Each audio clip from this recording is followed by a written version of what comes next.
Hello అందరికీ, నేను మీ భవ్య. అందరు ఎలా ఉన్నారు? నేనైతే సూపర్గా ఉన్నాను. ఈరోజు అయితే తెలంగాణ స్టైల్లో సొరకాయ కర్రీ చేస్తున్నాను. ఆనంకాయ అని అంటారు మా తెలంగాణలో.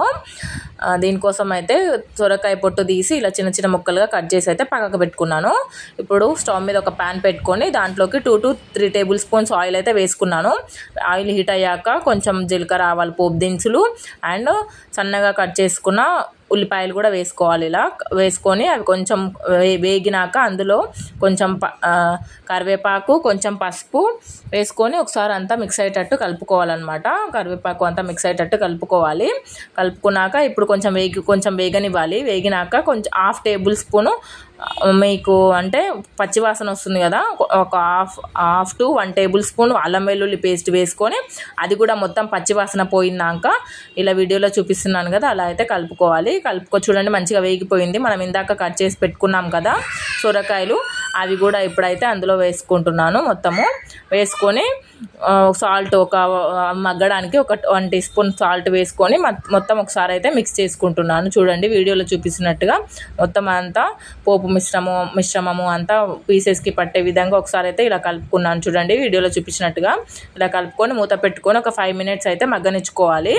ఎవరైతే మన ఛానల్ని ఫస్ట్ టైం చూస్తున్నారో ప్లీజ్ లైక్ చేయండి, షేర్ చేయండి, సబ్స్క్రైబ్ చేయండి అండ్ కామెంట్ కూడా చేయండి. పచ్చిమిర్చి, ఇందులో అయితే ఆనకాయలో పచ్చిమిర్చి వేస్తేనే బాగుంటుంది. మిక్సర్ జార్ తీసుకొని దాంట్లోకి అయితే ఒక 7-8 పచ్చిమిర్చి అయితే చిన్నగా కట్ చేసుకొని వేసుకొని ఇలా చూడండి వీడియో చూపించినట్టుగా పేస్ట్ లాగా అయితే చేసి పక్కకు పెట్టుకున్నాను. మరొకసారి మూత తీసి అయితే కలుపుకుందాము. చూడండి ఆనకాయ అయితే మంచిగా మగ్గిపోతుంది నార్మల్గా. అంటే ఇంకొంచెం మగ్గితే అయితే పచ్చికారం వేసుకుంటే కొంచెం మగ్గితే బాగుంటుంది. ఇంకొంచెం మగ్గడానికి అయితే నేను క్యాప్ అయితే పెట్టేసుకుంటున్నాను. ఇంకా సరిగ్గా ఉడకలేదు, మంచిగా ఉడుకుతూనే బాగుంటుంది కదా. ఇప్పుడు చూడండి మళ్ళీ క్యాప్ తీసి అయితే చూసుకుంటున్నాను. ఇప్పుడైతే మంచిగా మగ్గిపోయింది. చూడండి వీడియోలో చూపిస్తున్నట్టుగా మంచిగా అయితే నేను కలుపుకుంటున్నాను. మొత్తం మగ్గిపోయింది. ఇందాక మనం పేస్ట్ చేసుకున్నాం కదా పచ్చిమిర్చి పేస్ట్, అది కూడా వేసుకొని ఒకసారి మొత్తం ఇలా మిక్స్ అయ్యేటట్టు కలుపుకోవాలి.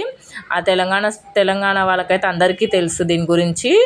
ఇది కాంబినేషన్ అయితే రొట్టె, చపాతి, దీనిలోకైనా రైస్లోకైనా సూపర్గా ఉంటుంది. చేసే ప్రాసెస్ని బట్టి టేస్ట్ అనేది ఉంటుందన్నమాట.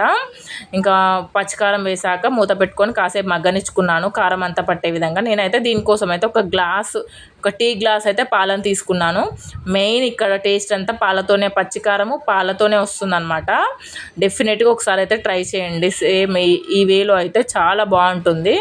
అండ్ ఒక గ్లాసు పాలకి ఇంకొక గ్లాస్ వాటర్ అయితే మొత్తం తీసుకున్నాను. చూడండి ఒక గ్లాస్ పాలు, ఒక గ్లాస్ వాటర్ తీసుకొని అంతా ఒకసారి కలుపుకొని మూత పెట్టుకొని మొత్తం అంతా పీసెస్కి పట్టే విధంగా ఉడకనిచ్చుకోవాలి. చూడండి నేనైతే మొత్తం ఒక గ్లాస్ పాలు, ఒక గ్లాస్ వాటర్ వేసి మూత పెట్టి ఇంకా స్టవ్ని మీడియం ఫ్లేమ్లో పెట్టి ఉడకనిచ్చుకుంటున్నాను. చూడండి మూత తీసి ఇప్పుడు చూద్దాము.